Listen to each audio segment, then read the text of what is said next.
Hello and welcome to Finishing Touch. My name is Riley James, a podcast via the State Soccer Network. Have you ever wondered what it's like to be an owner of a social media network? We have a very unique opportunity where we build you a turnkey social media website that is specific to a theme or niche that you are passionate about. Upon signing up, you'll become a part of our Social Titan community, which is made up of social network owners just like you. You can then share ideas and strategies on how to grow your user base and get more traffic to your website. But how will you make money? Once you have the traffic on your website, all you have to do is sell advertising to companies in your niche. Just 3 months ago, we launched a social network for soccer, and now that same website has over 60,000 visitors each month. That soccer website is also generating monthly income on advertising from soccer-based businesses. It's really that simple. Join our Facebook group today to learn how you can become a social titan.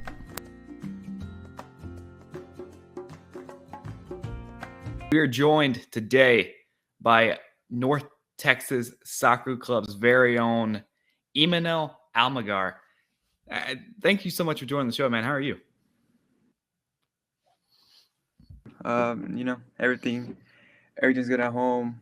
I feel healthy, feeling good about myself, just getting ready for this match on Sunday. But other than that, doing well. Yeah, you guys are in mid-season right now. How do you feel? You just said you feel healthy. How do you? I kind of want to jump into it. And you now that you're on the professional level and you're in season, how do you handle your body and just keeping yourself as fresh as possible throughout a long season? Now being in the professional, it takes a lot of time. Like maybe people at home or people who don't know about soccer mainly just focus on like just the score, but people don't really pay attention to the player. And there's a lot that goes behind the player, meaning like you said, taking care of yourself, putting the right things in your body, sleep, and whatever other activities that prepare you to being able to perform at your best. But like with me being in the professional level for 2.5 years, I keep the same normal routine. Uh, Practice from 8 to 10. Get a good meal afterwards. Oh wait, get a good meal before practice. That's very important. Getting a good meal after practice. Staying hydrated. Getting a couple snacks in. Your fruit, your veggies. Resting, and that's pretty much it.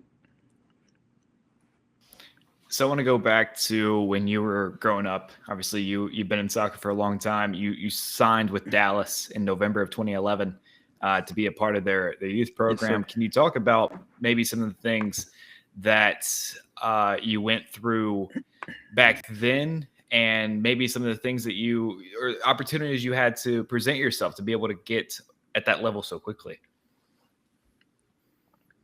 Yeah, so I started playing for a team called Manchester United. It was a select team that participated in a classic league in Dallas, which they actually played at Richmond College. And there was a game where Manchester, the team I was playing in, played against the FC Dallas Premier team, the youth, since there was an academy back then, like for our age group at least, and we got to play them. And I actually ended up scoring a hat trick. And I mean, like for me at that time, I really didn't know who FC Dallas was. So I scored a hat trick. We end the game 3-2. Go back home, and then about a week later, a coach reached out to my mother, and he said to if if there's an opportunity, or like if there was a chance that I could come and practice with the team. So that happened, and about like 4 days later, I signed a youth contract, which is pretty awesome. Yeah, obviously signing a deal that young is quite incredible.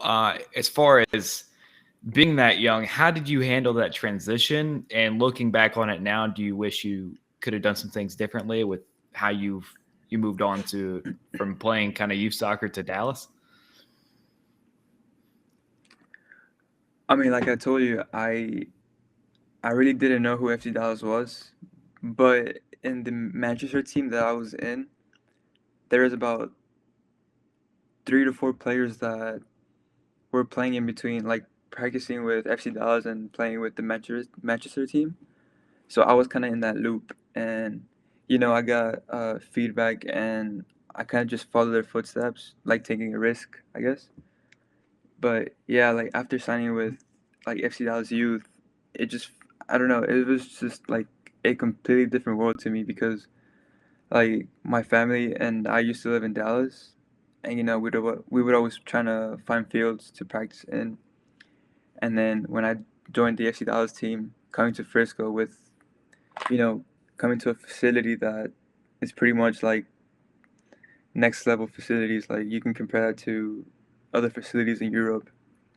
It was just an incredible thing. Like probably the like in that moment, I was like, these are the best fields in the world, and being part and having the opportunity to practice in those fields was just like it was crazy to me. Brief interruption. We are looking for advertisers for the State Soccer Network website and the app. You can advertise to over 2,000 daily users on statesoccernetwork.com and the SSN app. Plans start at $30 a month, but mention our show in the email and you will get 1 month of that free. Contact statesoccernetwork@gmail.com for more information. And back to the show. And one of the cool things about FC Dallas, and we've seen it. I've seen it cover in MLS for the last couple of years. When you think about youth academies in America, you think about the LA Galaxy, you think about the New York Red Bulls, but I don't think there's a single one that has produced more talent than Hmm. Dallas. And you went through that system. You were a part of that academy. What makes it so different from other places, and what makes it special?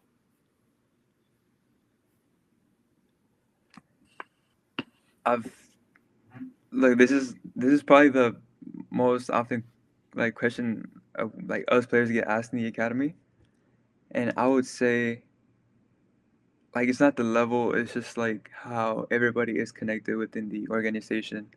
Like throughout the past like years that I've been in, like you see the owner, the head coach, like all the technical staff, they come down and watch practices, they watch games, and like that just motivates you as a player. Like a coach once told me that like playing in a regular academy game, like you don't need 50,000 fans to come and watch it to motivate you. Like if the first team coaches on the other side of the bench, like that should be it. Like there's nothing better than that opportunity.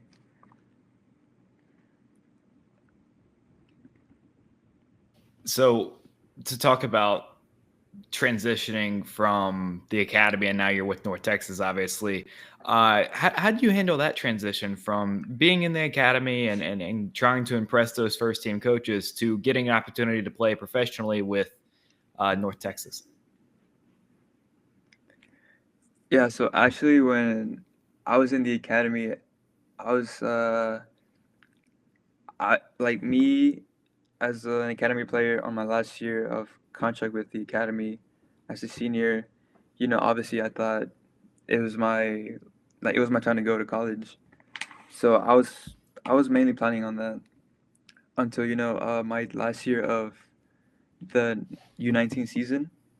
I started doing pretty good. Like I started killing it, and I got a few opportunities. Started practicing with the North Texas team a week before the regular season started, and I impressed the coaches, received good feedback, and it was like it just everything happened so fast.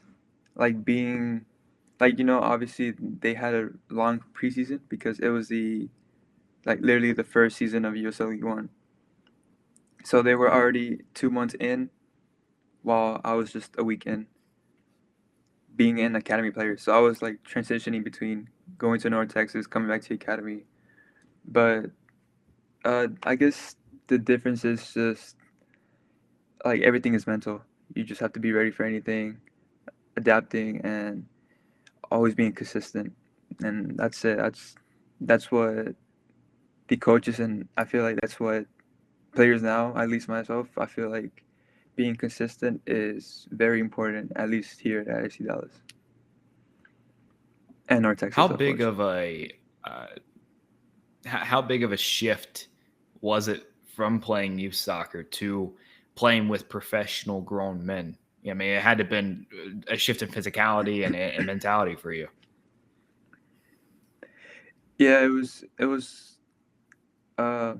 pretty much both, but with North Texas, the best part of it, I had the first year, it was that pretty much the team was all like they were all players that came from the academy or at least from the FC Dallas system. So it was like it felt like it felt like a big family. Like right and then at the beginning, we only had about uh, three new guys coming from different countries, but that didn't affect us in any way. Cause like I told you, like here at FC Dallas, like the locker room and everybody's so bought in. Like it just makes it everything better, and having a good chemistry off the field makes it just better. Like going in the field. One last interruption before we finish the show.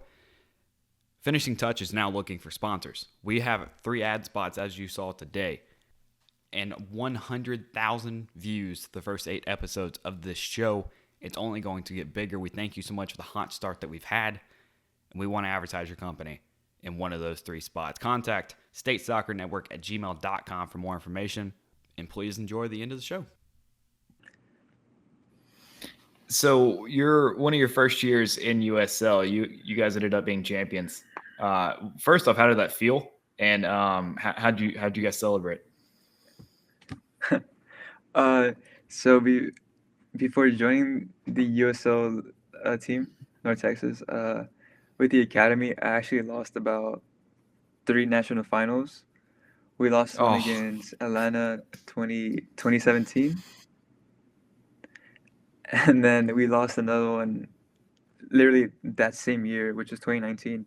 We lost it against New York City FC. So, coming from losing a final and then 6 months later winning a final at a professional level, it was just like I started bawling out. Like I just couldn't believe it. Just an amazing feeling. But like, I really didn't celebrate it. Just celebrated with my family, because they put in a lot of work for me, and I just felt like I just owed that moment after winning a final to them. So I celebrated with them, went back home, slept, and then uh, had a week off, went back to training next week, the week after. that's the most 19-year-old answer. Yeah, we won. I celebrated. I went home Yeah, and slept a little bit. That's awesome. yeah. How do you handle success like that? Obviously, you were coming off 3 straight final losses at the youth level. You come in, you win a title. How do you handle that success and go towards the next season being champions? It's really hard because obviously last year everybody knew North Texas now.